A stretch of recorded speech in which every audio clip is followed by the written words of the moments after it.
So, ngayon medyo convenient kasi type C na siya. Ito, bubutasin nyo at ilalagay natin yan dyan. Tatanggalin natin to. Kasi dito lalabas yung usok. Ikot lang natin. Pare-parehas lang yung paglabas ng mist from each 1 hanggang each 5. Minutes lang kayo magkakatalo.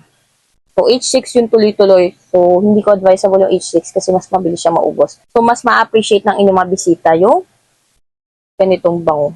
Pwede natin siyang ilagay sa kahit saang sulok ng ating bahay. Diba, bongga? Kita mo yung battery percentage niya. Ayan, 100%. H4, H5,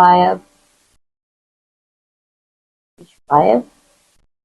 Tapos H6 ay yung tuloy-tuloy naman. Diba, parang naman nag-i-insenso ng bahay mo niyan.